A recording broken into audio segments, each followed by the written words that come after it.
Dire team back. Hello and welcome, ladies and gentlemen, to a Premier League presentation. I'm Blaze, bringing you guys a game between Fnatic and Virtus.Pro. It's going to be one of our best of 3 matches here, starting off with Game 1. And this is going to be pretty interesting. These two teams, I would say, are fairly evenly matched in my mind. They are very, very powerful teams in Europe. They're very stable. They have their own strategies, and they play back and forth and just have their own way of working around the battlefield. And we'll see which one can start off on the right foot with the taking the Game 1, trying to go on into it.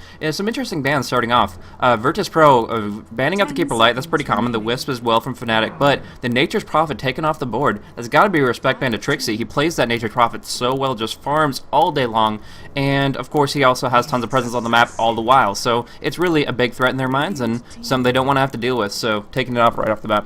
And as usual, if there's any audio issues or anything like that, please let me know, and otherwise we'll just proceed on as usual. So we do see, based on the bans, based on that interesting ban of the Nature's Prophet, it does open up one thing that's nice for Virtus.Pro. They have first pick available, they're going to pick up the Nyx Assassin, and they're going to be able to be very gank-oriented with that, as well as have a lot of lane presence and disable. But in turn, Fnatic going to pick up Batrider and Lifestealer, two great heroes for their players for their team lineup in general. Lifestealer, picked up by Era, played so well. He gets the farm where you can't even expect him to. Like, he's all over the place. He uses Infest to stay on the lane for pretty much indefinitely, and always just farms. And I think the Bane is a really good counter pick, but just picking up the Batrider to coincide with the Lifestealer means that they won't have to worry about the Flaming Lasso on him alone, and of course they'll have tons of pressure and control in that regard as well, because Batrider in a 1v1 situation on mid, very powerful hero. Of course, he can relegate himself to the jungle, and that'll be fine as well. He'll get his farm either way, but he's going to be looking for that Blink Dagger to initiate aggressively. However, Virtus.Pro picking up Darkseer and Bane, two very powerful heroes, and very purpley as well, I suppose. But Darkseer, great teamfight initiator. If you can vacuum into a big Impale, it can be very devastating for the opposition. And now that they have a Gyrocopter and a Batrider, that's a lot of incidental damage that Nyx Assassin can follow that up with a Carapace, because Gyrocopter will pop a Barrage, a Call Down, any one of his 3 of his 4 abilities will be doing AoE damage that he can't necessarily control. Same thing with the Batrider and his, what do you call it, Firefly, yeah, obviously. So with that, Nyx Assassin can pop off the Carapace, walk nearby a Gyrocopter underneath a Flame Trail of Batrider, and add an extra large amount of disable to their line. They already have some good stuns, they have the Bane, now they have, on top of that, the Spike Carapace, which can be maxed out to a 2.4 second disable. Batrider, Gyrocopter, gonna have a rough time going up against that, but it's still gonna be really powerful one way or another. Now, we do see the Bane going to be moving in a support role, presumably the Nyx Assassin as well. And we do actually see a pretty quick draft, so I'll just speed up a little bit here. But the Bane is really good for locking down BKB-oriented heroes. So the Lifestealer with his Rage, or the Gyro, once he does pick up that BKB, will still not be that big of a threat, as long as Bane gets that full ulti off, and tries to make sure that channel stays active. Which the Homing Missile can't really stun out, and Lifestealer before Bash won't really be able to either, so that's a really big factor there. In turn, Virtus.Pro going to ban out some jungling supports, Chen and Enchantress, as well as the Rubik, just because it's great to steal that Vacuum, the Impale, even the channel, what is it, Fiend's Grip from the Bane. Those are great steals, and definitely something that they want to take off the board.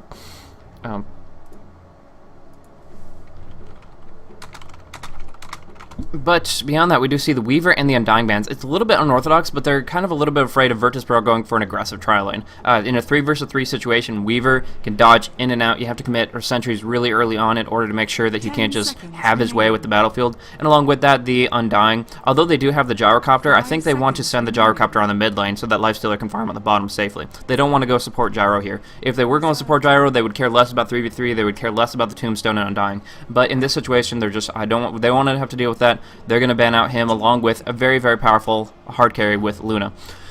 So what Fnatic's looking at right here, I believe, is going to be a Gyrocopter in mid, a Lifestealer in bottom, and then Batrider is either going to be on the top lane, off lane, or in the jungle.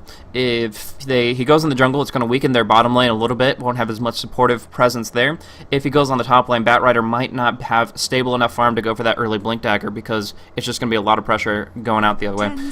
So, on top of that, we do see that they're kind of raring to go. Virtus.Pro looking for their carry pickup, but first going to go with the Shadow Demon. Another great support to really shut down the Lifestealer.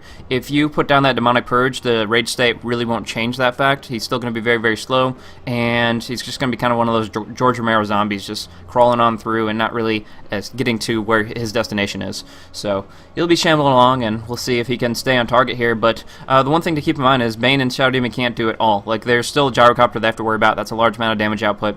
And Fnatic likes this style, where it's kind of a dual core. They run for the Gyrocopter to get him tons of attack damage, and just the Flat Cannon alone just going across, a lot of damage going. So once he picks up the BKB, maybe some high attack damage item, Gyrocopter is going to be a force to be reckoned with as well, and that's something to always be aware of.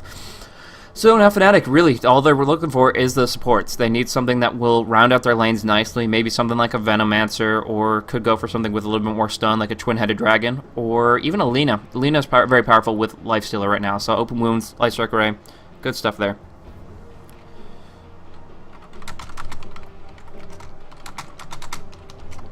Okie dokie, so, yeah, sorry, just dealing with some stream stuff to make sure that we're all clear there, communicate with my moderator, but Ancient Apparition gonna come on through, and that is very dynamic. That's something that we don't see every day. We actually have seen it a couple days ago. They were run, I'm trying to remember what game it was, but I don't think it really is too relevant. The fact of the matter is, we're looking at a bit of a resurgence with this hero. Before, he was like 0 picks this entire month, but in the past week or so, people were like, oh yeah, this guy's pretty awesome. Okay, you've got a very long duration stun, you just need a little bit of setup for it. So maxing out that Cold Feet early on will set it up so that you will be able to get real reliable stuns off. You go for the Open Wounds, you go follow up with the Cold Feet and Ice Vortex, and you're going to be able to get a delayed stun off on one hero. And on top of that, the Homing Missile is another delayed stun. So if they can get just one setup, one simple little setup on a hero, chain stun after chain stun, even an Anti-Mage is going to have a rough time of it. So that's very promising.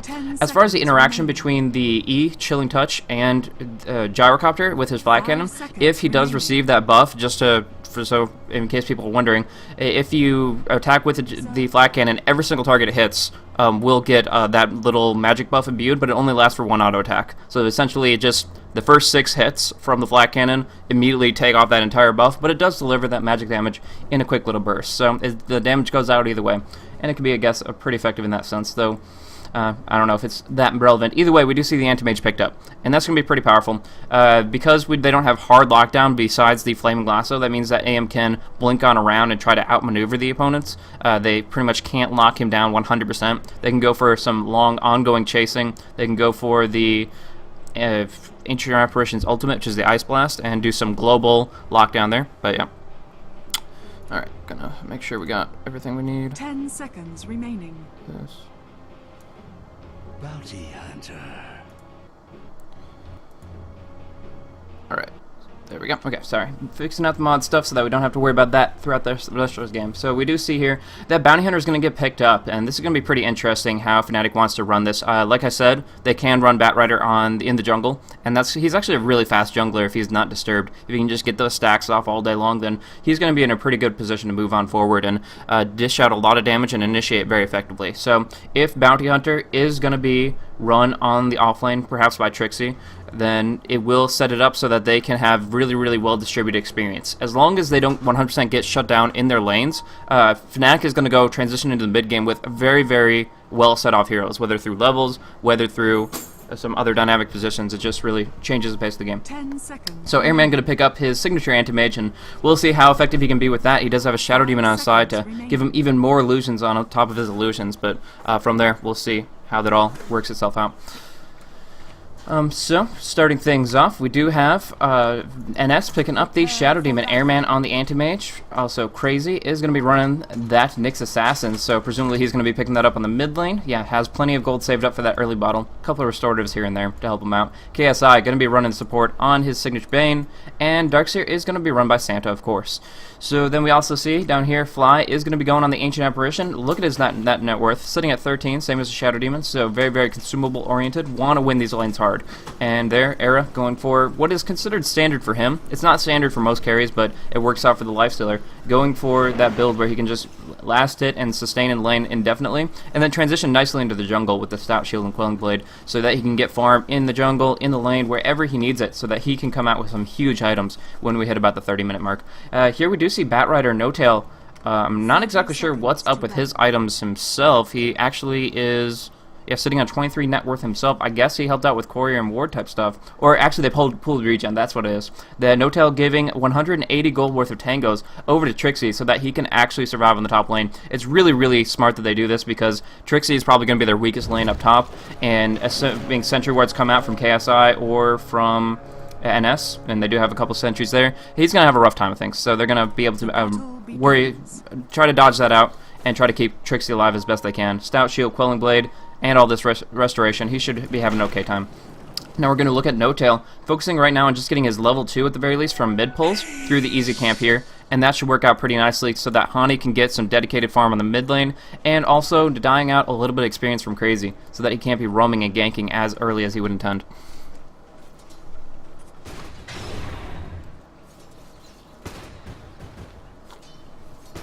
Okie dokie. So we're going to start things off, and Hani versus Crazy here. The mana burn is always generally picked up for Nyx Assassin at level 1 to try to start things rolling as far as making sure that there's some damage and lack of mana on Hani, so he can't use the skills much to push during the first rune spot. Holy crap, I actually missed Santa getting completely annihilated there. Fly just diving past the tower to try to bring him down, using that skilling that chilling touch really early on to try to get some extra auto attack damage, and it almost worked. Santa dropping down to critical HP levels before popping off that salve, so I'll have to keep a better eye on the minimap, but I didn't think the aggression would be breaking out that quickly. Anywho, we are going to see a pretty standard stuff for these two teams is that they start off the first 8 to 10 minutes farming away on their carries. They don't want to really put too much contest on their safe lanes. They're just going to be like, okay, well, they get to dual support, making sure that they can stack and pull like crazy, get dedicated, independent, neutral experience for the supports, get them rolling, and make sure that the carries at all times are farming. But when we reach about the 8-minute mark, maybe even towards the 10, it's going to put them in a position where we're actually going to see them break out into the actual teamfight stage, where they start playing very, very aggressively, maybe pick up an ultimate or two, and then just start maneuvering around in that regard. So we do see Kobold Foreman making sure they have the movement speed to get in position there. And denying out these waves, again, is going to hurt Crazy a lot as far as the experience per minute goes. We'll take a look at that in a minute. But for the moment, Hani will just be able to last hit under the tower, maneuver in that regard, and find himself in an okay position to take a few last hits here and there and make sure Nyx Assassin doesn't have a single shot at any of them. He's actually coming on to a very vulnerable position to try to see if he can snipe anything off, but it doesn't look like he has the opportunity to do so. And this Troll Priest is just going to keep on healing up unless No-Tail finds an opportunity to bring him down. Now, we do see up top that Santa is actually relegating himself to the jungle. He's going to go for that soul ring really early on, but he's still going to be a little bit less as far as in the experience department goes compared to if he was just stable on the bottom lane. So that's going to be less preferable for him, but it also means that they have full 100% control of the top lane, forcing Trixie to actually leech on the mid. He's like roaming on around here, maybe looking to mess with Santa with some creep jacking, but in general, he is sitting at level 1, having 62 experience to his name, and he's not really having the best of time. He wants to get that track early, and we're not going to see that momentum shift for quite some time.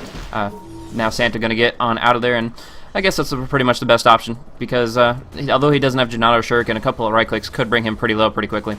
So it looks like Trixie's just going to keep on stalking up, but I don't feel that there's that much he can accomplish here, except for finding out a courier and trying to get some right clicks on that, but it's just not a big deal. Alrighty then, so Ancient Apparition, making sure that he's not leeching off of Era, has pretty much all he has is Chilling Touch, and is just making sure that if anybody comes nearby Era, they can get right-clicked extremely hard. But not much happening beyond that. It looks like Trixie is just trying to do that creep jack action and try to just mess with Santa just a little bit here and there with some extra burst damage, picking off one creep here and there, but I'm not sure if he can last through that Ion Shell for much longer. So I guess he's using his tangos pretty effectively. That's the intention there. Hani gonna pick up that Invis Rune and immediately try to put some pressure down onto Crazy. He doesn't have Carapace yet, so you can easily get some big Rocket Barrage damage coming on through, but not gonna Invis up close to him, buddy with that. So we do see a single pull gonna be turned into a double pull in a moment with these Wolf Commanders coming on down and making sure that Fly will continue to get that experience that he so rightly needs. There will be some siege creep action coming on down, but that shouldn't be that big of a factor. So looking at the last hits, 28 for Airman, and he's just moving on up. Just keeps on counting that, and it looks like Trixie's going to come on out there. No vacuum to stop him.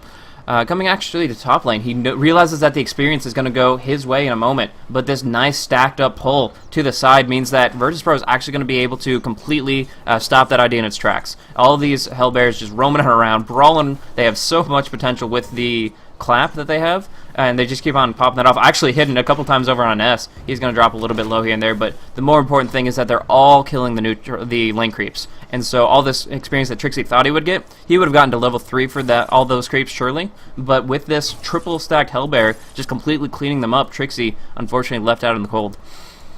Santa moving in towards that soul ring, 100 away from that, and he will be able to be much more active in the jungle and in the lane when that comes on through. But beyond that, I was talking about last hits. Era sitting at 27 compared to Airman's 35, falling a bit behind, but still relatively on time if he wanted to go for Midas, but it doesn't seem to be the case. He goes for the treads early, and I think they want to maybe push down the tier 1 tower on bottom very, very actively so that they can start roaming out around and actually taking advantage of that attack speed and strength that the treads provide. No Tail moving on up to level 4, trying to stack away, but just using that napalm to slow him down and deliver a lot of right-click damage here. When he has mana available, he will be, of course, fireflying the creeps down as well. But we do see, actually, finally some movement. This might be moving in for first blood here. NS and KSI smoking on in. They have the disruption. They have, of course, the nightmare as well. So they have a lot of setup. But Hani, double damage rune and in a safe position for the moment. It's going to be hard to pick him off. Very, very difficult indeed. And it looks like he's got some sentry wards now as well. Walking right up to the opposition. NS still has that smoke active. Puts down the sentry ward. I guess he could technically, yeah, he could see them right there. That is fully within his vision. So he knows where NS is and knows where KSI is. Oh no, he didn't realize it. He didn't look in the right spot, and now he's going to get picked off here. Brain Sap coming on through. Soul Catcher on top of that. Carapace won't really matter here, but he's in such a bad position that the call down is just a desperation ploy to get on out of there. But it looks like he will take a fall in the end. And that is going to be first blood going to the way of NS. So he did put out the sentry ward, and he had regular vision, but one thing about smoke is that you're not going to see it on the minimap, and if you're not looking at the right spot at the right time, you're actually going to find yourself in a pretty bad spot. So he was just looking for wards, did not see the pending threat, and from there, put himself in a bad spot to be locked down. Unfortunate for him.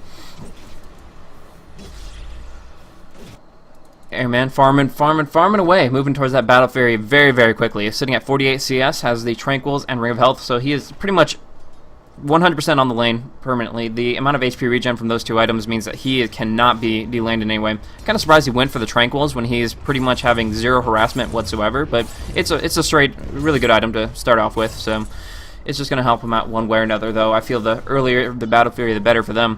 One thing to mention is that there was really, really early on a blocking on the Ancients here. They didn't want them to stack up so that Gyrocopter could farm them later. They wanted to make sure that Hani's farm was a little bit limited. Crazy coming out, doing some stun action. But yeah, so Hani isn't going to get those Ancient stacks very early on, but the ward has expired at Carapace. Nice. But the ward has expired on the Ancients, so they can start stacking those up and trying to move in for that max flat cannon to farm them down aggressively. Trixie still roaming on around. Look at these levels. He and Shadow Demon are down at the bottom of the charts. That's not where you want a Bounty Hunter to be. He needs to get that track early, and right now that doesn't seem to be an option. No Tail closing in on NS. Does get disrupted up, but Trixie coming with that Janata, trying to slow him down. The Napalm does hit, and here comes the Firefly to knock him back. NS in a bad spot right here. The reinforcements are coming, but maybe too late. There goes the lasso to make sure of it, but now that they don't have the lasso available, Crazy has that Invis rune. Also has Vendetta if he needs it, and they're going to try to burn down No Tail. He's actually finding the core here, but now that he's out of Firefly, just run for the hills, and instead, he is going to get locked. Too much damage coming on through. Airman picking up a kill for himself. So, they did pick off NS, but although they got some experience for Trixie, unless they pick up this courier, it's really not worth it. However, Janata and the Shadow Walk slowing it down, trying to get the last hit on it. No, not going to happen, and they hasted away. So, Trixie very, very unhappy about that, and Airman picking up the kill. He is going to move in so quickly towards that Battle Fury, which just ramps up his farm so much more extensively. Well, I was talking about Arrow pushing down on that bottom tier 1 tower, and it looks like that was accomplished. Dire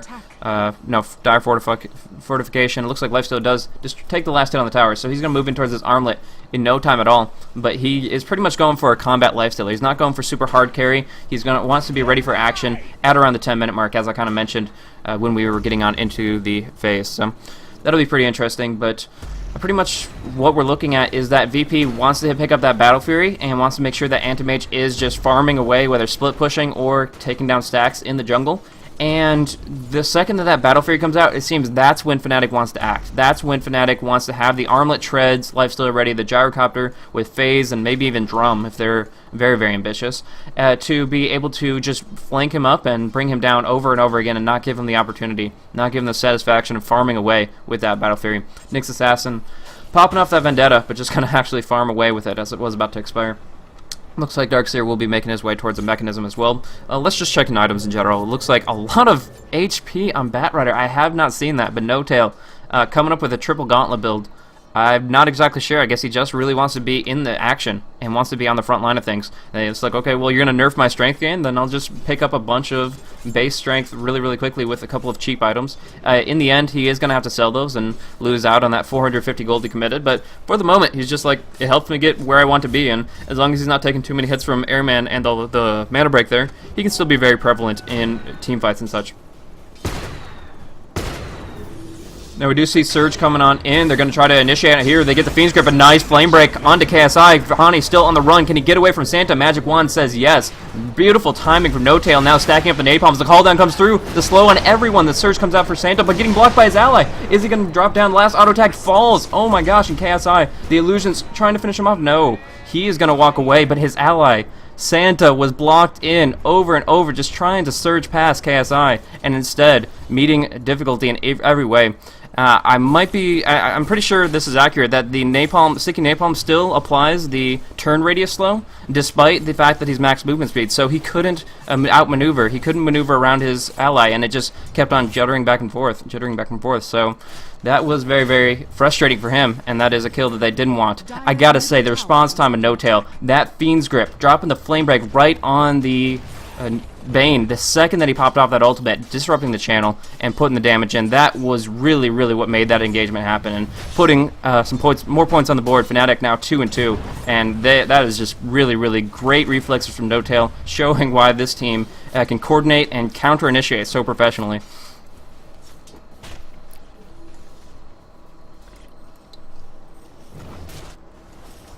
So, Era continues. Let's look at the CS. Actually moving right back up the charts. So he is back up here.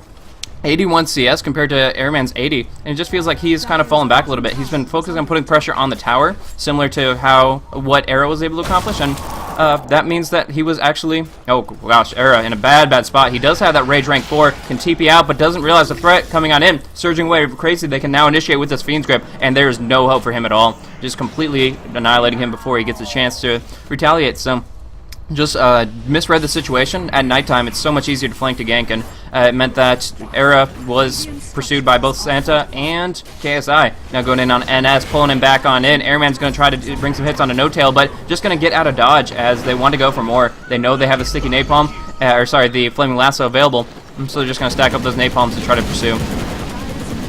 The one great thing about the Fnatic's lineup that I didn't really think about until just now is how short cooldowns their ultimates are. The Ancient Apparition's ulti is about 45 seconds. The Batrider Lasso is only 90, going down to 50 at max rank. And from there, Hani's is always going to be sitting around 50 to 45. It's really, really short cooldowns. They can be active in the team fights really early on, and all they need is a mechanism to sustain themselves, which I'm sure will be long-term. So, looks like they unfortunately aren't going to get too much out of that Ice Blast, trying to counter-push a bit with it, but the timing just didn't work out for them, so hitting on Santa, I guess that helps a little bit, getting some hits from the tower here and there. But in the meantime, we do see up on top lane, Hani finishing off that tier 1, going to go for those drums very, very early on to make sure that his team is mobile and active. Batrider smoked up, interesting position here. Without the blink, he might as well just try to close the distance through that methodology. Airman feeling safe based on this observer ward. I'm curious to see if No Tail smoked up in the bad spot. No, and he's going to blink away, so either way, No Tail has been revealed, and they're just going to fall back from that position.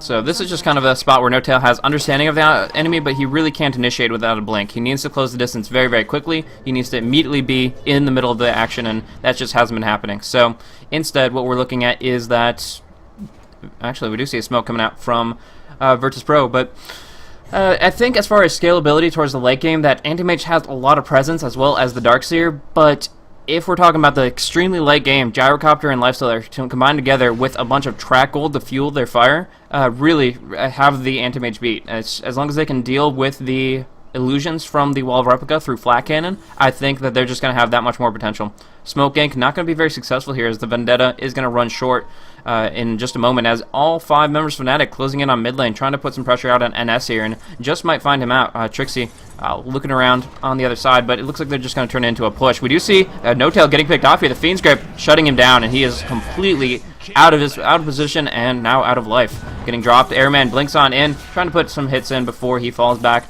Knowing that they only have 4 available, even without the Fiend's Grip, they feel comfortable with engaging on this kind of position here. Airman, however, doesn't want to fight. He wants to farm. He has that Battle Fury, and he didn't go for a fighting build. He didn't go for a combat readiness type thing like Era did. He wants to just farm creeps away, and that's what he's going to be able to accomplish, but possibly at the cost of his towers. He's just farming away, and here we do see this tier 1 in mid dropping very, very quickly. So NS is going to try to maybe make something happen here, get the Demonic Purge off on Era, but we do see No-Tail coming back on in to support his allies here, and if they take down this tier 1 tower, then they're going to be having a lot more map control. The tier 1s have fallen all across the board, and yeah, here it comes. Lifestealer getting the last strike. Frozen ammunition from the Ancient Apparition heading towards the opposition. Airman going to drop down, get hit by it, and blink away, but he's just going to be able to sustain pretty nicely. Again, the Ring of Health providing a 6 HP regen within the Battle Fury. Era getting the deny. That is big. That is big right there. Now going on, turning around. Airman doesn't have a blink. He has in 1 second. They pop off the call. He infests. Era practically getting a solo kill there. Hani trying to help out, but it was just that position. The AA Ice Blast coming in on Anti-Mage was enough to bring him to low enough HP that when he blinked in to try to get the deny, Era turns around immediately, pops off that armlet, goes for the open wounds, and just delivers so much fast right-click damage. And now we see a TP down on bottom. Crazy and No-Tail dueling it out, but they did pop off that lasso. Carapace and Defensive Disruption pulling him into the wall. Hani in a bad spot right now, and he doesn't have any way of getting out. Demonic Purge and the Fiend's Grip closing in, and they take the tower as well. So 2 free kills and a tower. Exactly what they were looking for, but it only slightly makes up for the deny and kill on the anti-mage that happened up on the top lane. So double damage rune for Trixie, that could be promising, but he does have that soul ring, so he's just trying to stay alive with those tranquils and make sure they always has mana available, even if it's only using 50 of the 150. Oh, KSI, bad spot, bad, could be caught out on the wrong side of town, but actually just barely fast enough here. The tranquils only providing so much MS, and they do have a sentry ward here, so Trixie walking right underneath it. They're going to go for the disruption, try to pull him out of position here. We get a TP from No-Tail, trying to keep him in a good spot. They do get a couple tracks out, but not too much more to say about that unless they get a little bit more to close in from Era. He needs to get an open wounds off. They do pop off the Ice Blast onto just 2 of them, putting up on Crazy onto NS, but I don't think they have any disables to really stay on top of them here. So they're just going to walk away and leaving it as it is. We do see that all the tier 1s but the one in the mid for Fnatic have dropped down, and in turn we do see kills going 6 and 4 in favor of Virtus.Pro. So a little bit back and forth, pretty even. If you count 2 kills compared to 1 tower, it's just about in the same as far as gold goes. And then from there, we're looking at last sets. Airman picking up 130 and moving in towards that Manta style as rapidly as he can. We do see experience is a lot more jagged, a lot more back and forth here as the kills just kind of go in plenty of different directions. But I think it's more important to look at where the experience is specifically on which heroes. We have a level 6 bounty hunter, so we've seen a couple of tracks come out from Trixie, and we do see a quick DC, so we might need a moment for NS to get back on in here. But anyways, the Ancient Apparition is sitting at level 7, so he's been spamming out Ice Blast left and right, and pretty much as soon as you hit 6, like, the one thing about Ancient Apparition is you're desperate to hit level 6. You're desperate, the first 5 levels you feel like crap, you don't really accomplish too much, but as soon as you hit 6, you're like, okay, I'm set. I could care less about experience. Yeah, rank 2 Ice Blast is great, rank 3 even better, but just getting the rank 4 Chilling Touch in this situation and having the Ice Blast available will by itself contribute a lot because it scales based on the enemy's HP. I think it's 10% is the threshold for Ice Blast, so if they drop at that threshold or below, they will be locked down. And that is pretty much meaning that the Ancient Apparition has huge amounts of contribution just from the rank 1, and level 6 is all that he's striving for, and now that he has it because he was able to pull neutrals left and right down on the bottom lane, he's in a pretty good position. From there, the levels, Anti-Mage, of course, sitting at the top, being so very mobile with rank 4 Blink and Battle Fury, he's able to be all across the map and farming up the neutrals very, very nicely on the jungle. But in the meantime, we do see the mids are matched 10 to 10. But as far as the junglers, the No-Tail compared to Santa, they are evenly matched, 9 and 9. However, Darkseer really needs more experience than that. Right now, Batrider sitting at 4 on the Napalm, 3 in the Firefly, and 1 in the Lasso. So he is in a spot as soon as he gets the Blink. That's all he needs. Once he gets the Blink, and maybe even a 4 staff to just icing on the cake there, he can very, very greatly initiate and be effective. However, the Darkseer needs a little bit more than that. He needs to get his vacuum to rank 3 at least, if not 4. He needs to get the Wall of Replica. So although he's doing better in the gold department because he has that mechanism, whereas the Batrider is still working on that Blink, he needs a little bit more in the experience department because that vacuum rank 2 is often not enough to pull them into the wall to really get the damage across. So he's closing in on level 10, and he's going to be okay in that sense. But other than that, we're pretty much at odds. We see the level 8 supports from VP, and we see a level 7 support and a level 6 Trixie. So Trixie, the bottom of the barrel. He is not having the best of times, and just going to actually pick up a Bracer for survivability unless Gyro is not going for that drum, which seems to be the case. It looks like Hani is going for a Shadow Blade instead of a drum. So he picked up that Bracer, just giving him a little bit more stats here and there. Gyrocopter really needs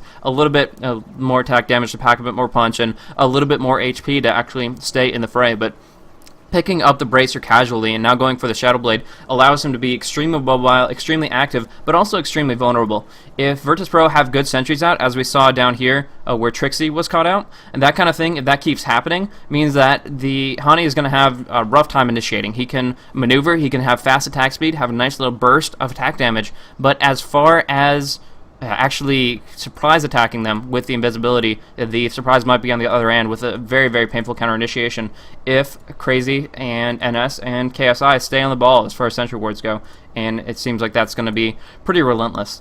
NS picking up some Tranquils. Not sure too much more what to say. Did they have a exact reason for what was going on with, I'm not sure exactly with NS, but hopefully he'll get back on in. Just a little bit of network issues here and there. So back on through, we do have 87 CS on Hani compared to only 37 on Crazy. So Crazy has been shut down pretty hard in the lane, and although, as we said, his experience is pretty well on par, just a few experiences per minute behind, 50 to 60 there, he is actually in a position where he wants to be more, have more gold. He wants to have bigger items. He wants to move in with maybe a Necronomicon. He could go for a Dagon since Trixie is such a low level and kind of just steamroll him, where it's like, okay, you have 682 HP, now you have 0 every single time he sees him. But beyond that, he also wants to be flexible. He wants to maybe have a Blink Dagger, be mobile, be active in the engagements, have a little bit more utility, because although they have some great setup through the Shadow Demon's Disruption, through the Nightmare or Fiend's Grip from the Bane, as far as the actual damage output, they're kind of lacking. They're really relying a lot on the Wall of Replica and on Anti-Mage, as I've mentioned before. So with that, I think the Nyx Assassin could greatly benefit from that Necro book. The little guys that they spawn in, the Necro dudes, I guess you could call them. Necro warriors, I think is probably the appropriate term. Either way, they output a lot of damage. They provide a nice aura for attack speed and movement speed, just making sure that everybody is on target and dishing out a lot. So during good disables like the Fiend's Grip and the Carapace / Impale, that can just really, really make some damage happen across the board there, and make it more difficult for heroes like Batrider to initiate and be right on top of things. Now, we do see one of those gauntlets turned into an Urn of Shadow, so allowing No-Tail to actually just stay very proactive, pretty much makes sure that he has a focused mindset. He wants to go for kills, kills, kills. He's not really just wanting to farm and stack the jungle all day long. It helps if he stacks an Ancient or two. Speaking of which, we do not see any stacks on either Ancients, which I feel the supports could work on a little bit. But anyways, No-Tail wants to have his focus on kills. He wants to say, okay, well, I have 1 or 2 Urn of Shadow charges. Let's get more. Let's use 1 Urn charge to do a little bit of extra damage during a gank, and then from there just pick people off left and right. They have to have their focus on kills, or the Bounty Hunter pick and his emphasis on track is just not going to really come out in favor of them.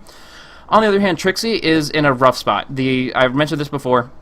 He's closing in on to level 7. That'll be nice for him to increase either one of his 2 skills, the Shuriken or the Janata. But the thing there is that he can't just be on the front line of things initiating. If there's a sentry ward down at all, he can get bursted in a moment's time. We look at the damage output. Brain Sap with 300 pure damage on top of a Impale that does 260 magic, the Mana Burn that scales based on intellect, all those just like 3 quick abilities shot out his direction, and Trixie is toast, 100%. That's why he's picking up the Bracer, moving in that towards drums. That'll help him out nicely with a +9 to his strength. But for the moment, he is in a really bad spot, and that Soul Ring Tranquil disables, gives him a lot of mana to work with if he can play aggressively with it. But the problem is he can't. The second a Sentry Ward is down, he is 100% toast, and he just has to kind of stay behind the Lifestealer, who is going to be on the front line of things. Fortunately for them, they do have a Vladimir's already up. As far as picking it up on the Lifestealer, it's a little bit unorthodox. Generally see it more on the supports, because most of it, like 90% of the item is auras. However, it's still very, very effective for giving +5 armor to Fnatic, making sure they can stay in the fights more actively, and kind of coincide with the fact that I mentioned they all have really short ultimates, so they can use that actively and dish out quite a bit there. Back on into the game, NS was raring to go, and they have a smoke gank to work with it here. They're going to try to maybe put some pressure down on Hani, but they probably know that there is just a little bit too much of aggression coming out. They're not going to really want to do that. Instead, actually, Fnatic is coming out to meet them. They're going in with their own smoke gank here. Hani pretending that he's going to be farming, using himself as a little bit of bait here, and has many, many heroes at his back. So Firefly to get some vision, trying to make sure they're in a good position. They're looking to go for a flanking lasso onto Crazy, but they don't have blink. They have to do it right now. Popping up a flame break and misses. The Carapace does stun out No Tail under tower, but they're still going to put a ton of damage. Here comes the Ice Blast. Come on in. Hits only on Crazy, though, and instead they're actually getting counter-initiated on hard. The vacuum into the wall. Big damage coming out. Santa going to be able to finish off one. Airman, does he pop off the ulti? Yeah, and Fiend's Grip as well. Hani drops down, so he did try to TP out, but a couple disables met his way. Trixie will get some experience during this time, but this is not how Virtus.Pro wanted, or sorry, Fnatic wanted this to go. It's the exact opposite. They were looking for a quick, easy pickoff on Crazy, but just getting that little Carapace off meant that they couldn't pull him away from the tower, so all reinforcements were there in a moment, and were able to very, very effectively turn things around. Santa with a really nice wall and vacuum combo, despite, at the time, maybe being on still rank 2 vacuum. So, really good action there, and they can turn this into a tier 1 tower push if they're quick enough about it, though Nyx Assassin picking up that Blink Dagger gives them that mobility and utility I was talking about. So No Tail just trying to hold the line for the moment, but he can't overextend too much because Impale has quite a range to it, and they really just don't want to get picked off there at this stage. Airmen farming up some stacked Ancients, moving in towards that Manta style much more rapidly now that they came out on top of that team fight. We see 1-1-1 for him for his levels, and 1-4-1 for his skills. So he's going to just pick up some stats here and there. He has a lot of movement speed with the Yasha, and from there he's practically one of the fastest farmers in the game. Battle Fury, Yasha, rank 4 Blink, he can be anywhere he needs to, cleave them down really quickly, and just keep the gold on the table. That's why he's sitting at 152, and that's just going to keep going up with this massive creep wave that he's able to demolish right up here. So very, very nice for him, and he's going to keep that pressure rolling, but Era has a couple tricks in store for us as well. He has that Vlad's Armlet, but now might be looking for something like a Desolator, some big damage output that will just make sure that they can bring down the opposition really quickly. Generally, you want the Bounty Hunter to be picking up that Deso, as it just helps with his quick front-loaded burst physical damage, but I don't know if he's going to get the farm for it. Picking up that Drum in a little bit, Trixie's just so far behind that they have to kind of focus their perspective on the fact that they're playing at even odds at the very least.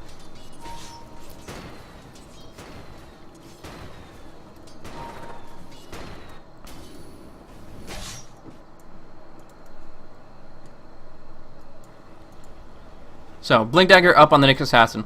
A lot of people question why that's a really good option.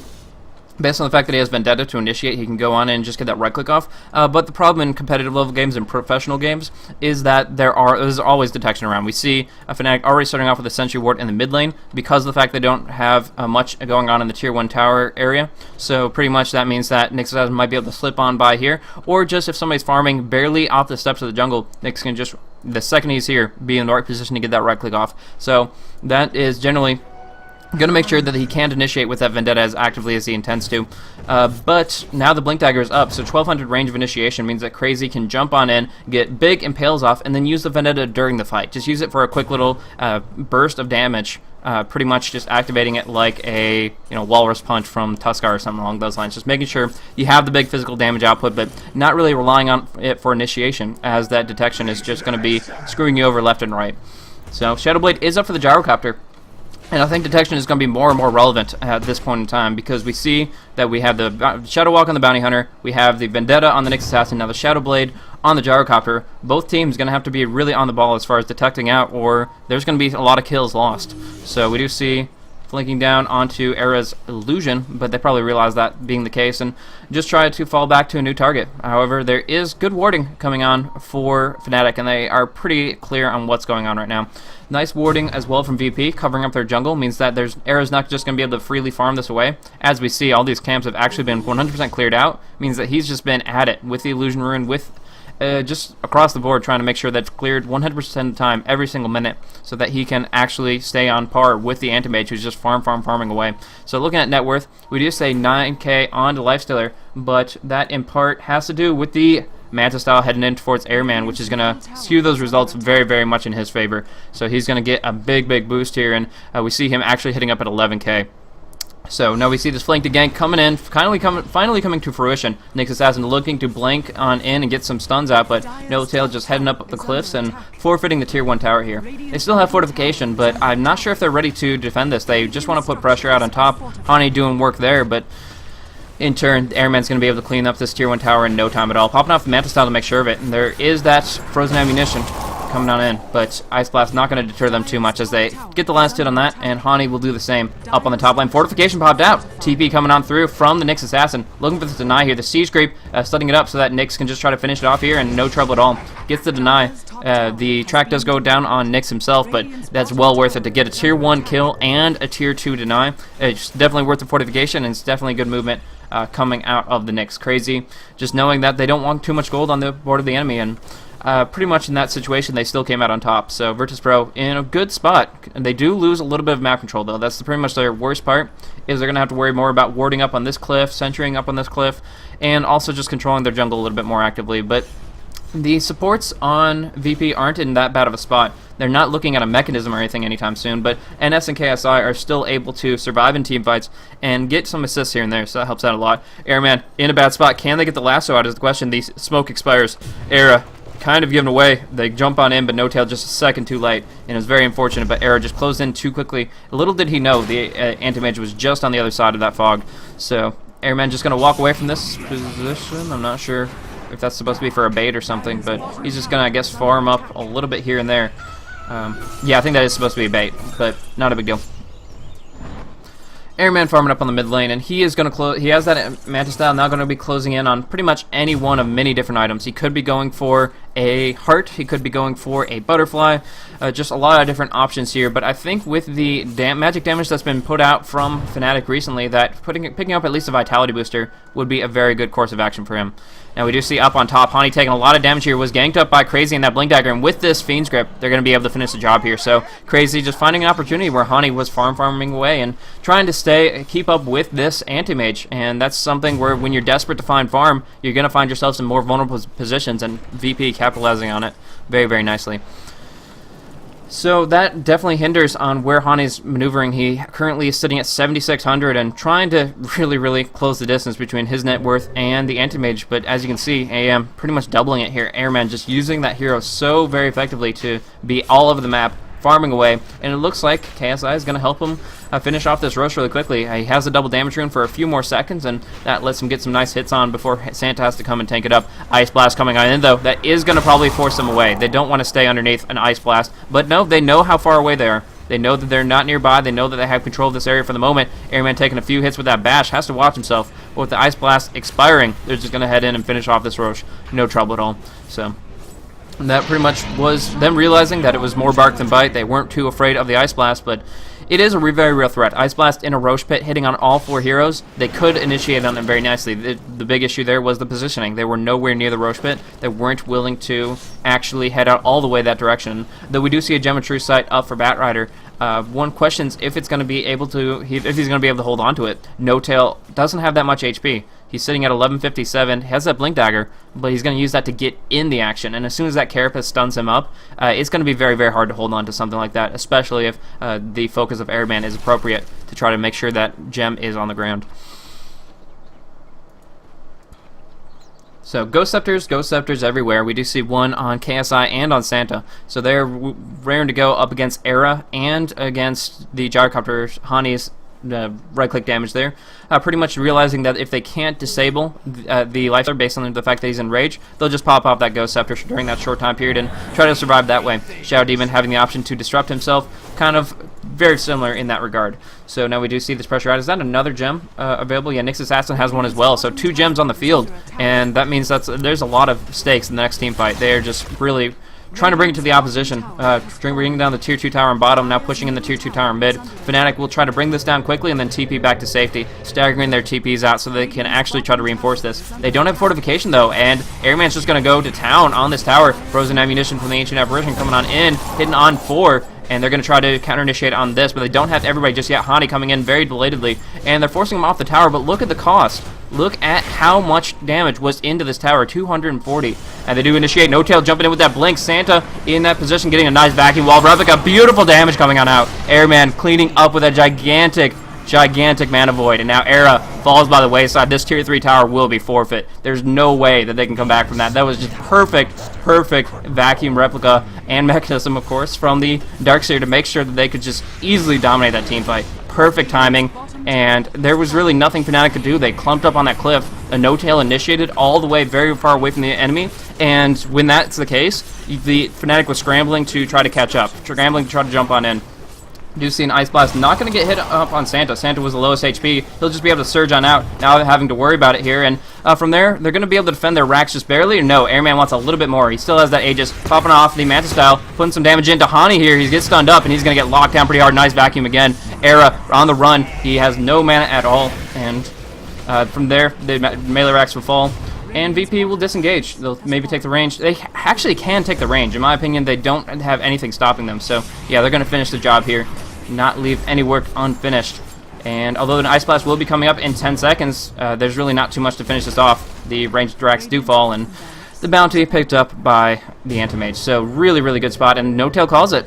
They just said good game. They lost their racks. They know that Airman is just so very farmed, and he's going to turn this into something big, like a heart, like a butterfly, whatever. He picked up the Vladimir's for the moment, and that helped out nicely, but jeez Louise, that damage in that fight. They all just clustered up. What I was saying was, when you have somebody initiating over here and you're all the way back in base, the only thing you can do is just beeline. Make a straight, very obvious line for the fight. You want to be able to follow up on what your ally is initiating on, but in turn, clumping up in these tiny little steps in a little bitty circle, putting down the wall replica, the vacuum on top of them, and then the illusions from Anti-Mage, enabling him to get enough mana burn out to immediately mana void up on, I believe, No Tail, to just make this nuclear bomb of a team fight that set up Airman to clean things up. So we look at the ending net worth, 17.2k on Anti-Mage. It's just ridiculous what he's able to get out of that, and we do see this giant sweep of golden experience going the way of Virtus.Pro. So, ladies and gentlemen, that was game 1 of this best of 3 series, and that was a pretty interesting one. I expected Fnatic to team fight a little bit more aggressively, maybe get some more pickoffs, but Virtus.Pro was playing very nicely and outmaneuvering their opponents, making sure that they weren't initiated on, being in a safe position that even when the Batrider had the blink, even when Hani had the Shadow Blade, they couldn't close the distance, they couldn't get in to find those pickoffs they wanted. And so Virtus.Pro playing a mobile, active team that anytime that they were getting initiated on, it's when they wanted to be. It was when they were using bait. It was when they turn around the team fight anyways, and obviously we see the result of that being 12-4. Virtus.Pro just destroying them as far as kills and taking down those racks for the win. So, nice play by them. We'll go on into Game 2 in just a minute. Again, this is a best of 3 series brought to you by the Premier League. I'm Blaze, and thank you guys so much for tuning in.